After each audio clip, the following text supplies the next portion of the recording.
Bien,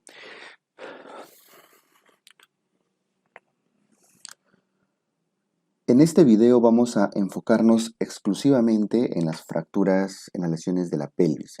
Vemos que en la otra mitad tenemos a la luxación de cadera, pero ahí ya estamos refiriéndonos a la cadera como articulación. ¿Ya? Y vamos a continuar ese tema de luxación de cadera incluso con la siguiente lámina que ya habla de las luxaciones anteriores y posteriores. Entonces, ahora nos enfocamos en la pelvis. A ver, una pequeña introducción respecto a la pelvis. Recordamos que la pelvis es la unión de los siguientes huesos. La pelvis es la unión del hueso coxal, ¿sí? De ambos lados, de los dos huesos coxales, ¿m? De los dos huesos coxales, con un hueso que va por detrás. ¿Cuál es? Es el pubis, ya, con el sacro, ¿no es cierto? Con el sacro atrás, ¿ya? Más o menos así es la pelvis. Por eso hablamos de la unión sacro-coxígea, la unión del hueso sacro con el hueso coxal a ambos lados. Ahora, el hueso coxal, no olviden que es la unión de tres huesos más. El hueso coxal es cuando tres huesitos se están fusionando en uno solo. ¿Quiénes forman el hueso coxal? El hueso coxal está formado por el hueso ilíaco, el pubis, que está hacia acá arriba, y el isquion. El hueso coxal, el pubis y el isquion son tres huesitos que dan origen al hueso coxal. Pero no siempre estuvieron unidos, no siempre estuvieron fusionados. De hecho, al inicio, durante nuestros primeros años de vida, están completamente separados, con una leve articulación, con una especie de sinartrosis a través de suturas. Es al final de la adolescencia, al final de la pubertad, donde recién empiezan los tres a soldarse. Al final de la pubertad, adolescencia. ¿Ya? Forman un hueso único, que es lo que conocemos como el hueso coxal, ¿no es cierto? Muy bien. Listo. Entonces, por detrás, el hueso coxal, no olviden que a través de las articulaciones sacrocoxígeas, que tienen sus ligamentos anteriores, sus ligamentos posteriores, están articulados. Y por delante, los dos huesos coxales, los dos pubis, pubis del lado izquierdo y pubis del lado derecho, están unidos a través de un cartílago. ¿Cómo se llama ese cartílago? La sínfisis. La sínfisis del pubis, que vendría a ser un tipo de articulación, una fibrosis, ¿no? ¿Se acuerdan que estuvimos conversando hace un rato en un video anterior? En los tipos de articulaciones, ahí está, la sínfisis del pubis. Y por detrás tenemos a las articulaciones sacrocoxígeas. ¿Listo? Entonces la pelvis de alguna manera adopta una forma circular, ¿no es cierto? Como si fuera un aro, más o menos de este tipo. ¿Ya? Por detrás, bueno, no tiene mucha forma de arito, ¿no? Vamos a simplificarlo. La pelvis finalmente termina siendo una estructura así. Un círculo y otro circulito por fuera. Ahí está. Por detrás está el sacro. Acá está el hueso coxal de un lado y coxal del otro lado. Eso vendría a ser la pelvis. Que tiene sus diámetros y demás, que en obstetricia lo ven un poquito, sobre todo por el tema de los canales, del canal del parto, ¿no? Muy bien. Ahora, este hueso coxal debe articular con el, el- la cabeza del fémur, ¿cierto? Con la cabeza, con ambos fémur. Al otro lado también, para por dar origen a la articulación de la cadera. No olviden que esta articulación de la cadera, ¿qué tipo de articulación es? Es una enartrosis. La cadera, la articulación coxofemoral, es una enartrosis, llamada también articulación esferoidea, porque es una articulación bastante poliaxial, que se mueve en distintas direcciones. ¿Ok?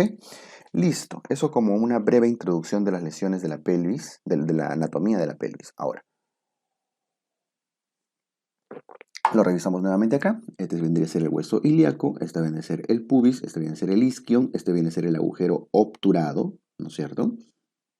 El agujero obturado. ¿Qué otras estructuras reconocemos? Vemos a la espina ilíaca anterosuperior, espina ilíaca anterosuperior, tenemos a la espina ilíaca anteroinferior, esa estructura blanca, ¿qué cosa es? Lo hemos visto en cirugía, el ligamento inguinal, ¿no es cierto? Muy bien. Ahora aquí tenemos a la sínfisis del pubis. Y por dentro estamos viendo recorriendo a los vasos sanguíneos. Tenemos aquí está la aorta y la vena cava, que daron origen a los vasos ilíacos, arteria ilíaca, vena ilíaca. Cada vaso ilíaco da origen a los vasos ilíacos externos y a los vasos ilíacos internos, llamada también la arteria hipogástrica en este caso, ¿no? Noten cómo la arteria hipogástrica en algún momento se hace retroperitoneal, ¿cierto? Listo. Ya, no importa. Más allá de eso, vemos la importancia de las estructuras vasculares cerca de la pelvis. Vemos la vejiga, bueno, en este caso el útero, la vejiga. Tenemos aquí al recto. ¿Ok? Listo. Cerramos entonces esta parte de la introducción anatómica de la pelvis. La parte de las lesiones no es tan preguntado, muy poco preguntado diría, no hay nada resaltado acá. Pero sí hay un par de datitos que tenemos que tener en cuenta. Para empezar, que las lesiones de la pelvis pueden ser de distintos tipos. Lo voy a poner en ese espacio en blanco, chiquito. Pueden ser anulares simples, pueden ser fracturas simples, y le llaman también anulares. Pueden ser fracturas complejas o pueden ser fracturas parcelarias. Estamos dando datos ya muy rebuscaditos, ¿no? Simples, complejas o parcelarias. Simples son cuando, por ejemplo, en ese esquema que hemos hecho ahí arriba a la derecha, cuando el trazo de la fractura pierde continuidad en un punto del círculo. El círculo no pierde su forma, no pierde su estabilidad. Y cuando se rompe en dos puntos distintos, es una fractura compleja, ¿cierto? Entonces, las fracturas simples son cuando se rompe en un solo lugar, anular se le llama, son las más frecuentes de todas, las más frecuentes. ¿Y cuál es la fractura simple más frecuente de todas? La fractura del pubis. La fractura del pubis. Hay fracturas complejas donde se rompen más de un punto y hay fracturas parcelarias, por ejemplo, este de acá. Esta es una fractura parcelaria que estoy dibujando ahí arriba. Se llama la fractura de Duvernay, por ejemplo, ¿no? Una fractura de la pala ilíaca. Duvernay. Bueno, independientemente de los tipos, porque les he querido solo comentar así como a manera de generalidades, independientemente de los tipos de fracturas, lo más frecuente de todo, las más frecuentes son las fracturas simples, sobre todo a nivel del pubis. Ese es el datito que tenemos que recordar, que el pubis es la región de la pelvis que con más frecuencia se fractura. Ahora, siempre ante toda fractura, ante toda lesión de pelvis, ante toda sospecha, siempre tenemos que hacer tomografía. Esto, por favor, chicos, es clave, incluso en mayúscula y en negrita. Siempre tiene que hacerse tomografía ante una sospecha de fractura de pelvis. Aun cuando la radiografía ya haya salido positiva, de todas maneras se hace tomografía. ¿Por qué? Porque la tomografía no solo les va a confirmar la lesión de la pelvis, sino les va a mostrar las posibles complicaciones que ésta haya generado. ¿Y cuáles son las complicaciones que una fractura de pelvis puede generar? Por ejemplo, tenemos a las lesiones vasculares. Las lesiones vasculares de vasos sanguíneos. ¿Y qué vasos pasan? Ahí lo que hemos visto en la parte anatómica, ¿no? Los vasos ilíacos principalmente. Entonces las complicaciones vasculares son las más frecuentes de todas y corresponden a los vasos ilíacos. Generan hemorragias retroperitoneales porque los vasos ilíacos pues pasan por el retroperitoneo en buena parte y generan hemorragias tan severas que llevan a una alta mortalidad. Y por supuesto que tiene que ser severa, ¿no? Porque estamos viendo que son ramas directas de los vasos ilíacos de la aorta o que van a formar la vena cava en algún momento, son vasos grandes, entonces generan muy alta mortalidad. La fractura de pelvis suele morir rápidamente por hemorragias retroperitoneales.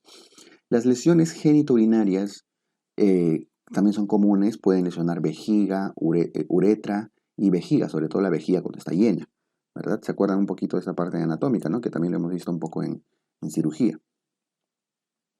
Sí, esta es la vejiga, viéndolo de costadito, ¿eh?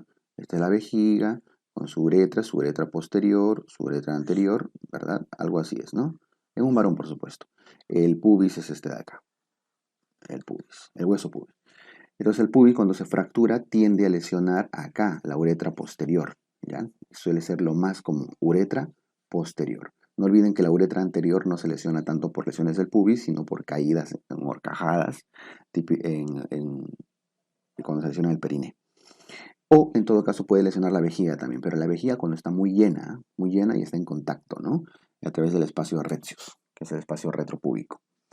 ¿Listo? Entonces puede ser la uretra o la vejiga llena. La uretra posterior sobre todo, ¿ya? Por las fracturas de pubis en ambos casos, que es la más frecuente, ¿no? La fractura de pubis. Otras lesiones viscerales, por ejemplo la del recto que estamos viendo arriba, ¿no? Aquí como R, recto, también puede lesionarse. Nervio, el nervio ciático que va por detrás también puede lesionarse. Entonces vemos que hay una alta gama de posibles complicaciones de una fractura de pelvis, siendo la más importante de todas la lesión vascular, porque es la que lleva a la más alta mortalidad. ¿Ok? El tratamiento de las lesiones, de las fracturas de pelvis, depende de si es simple, si es compleja, si es estable, inestable. En general, las que son poco desplazadas, o sea, no desplazadas o poco desplazadas, o sea, lesiones estables, tienden a hacerse manejo ortopédico. Y las fracturas muy inestables, o sea, muy desplazadas, complejas, voy a poner complejas, desplazadas, etcétera, que son inestables, manejo quirúrgico. ¿Ok?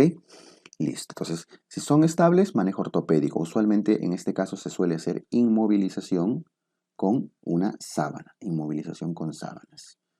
Y si es manejo quirúrgico, puede hacerse fijaciones internas o fijaciones externas dependiendo de la situación, ¿no? Bueno, lo importante es que recuerden sobre todo el tema de cómo se diagnostica y qué complicaciones tiene, ¿ya? Un punto importante que no debemos dejar pasar acá en fracturas de pelvis es la causa frecuente. La causa más frecuente de fracturas de pelvis hoy en día son los accidentes de tránsito. Los accidentes de tránsito de automóviles, ¿ya? Listo, chicos. Entonces, con esto hemos podido revisar esta pequeña parte de la diapo que tiene que ver con las lesiones pélvicas.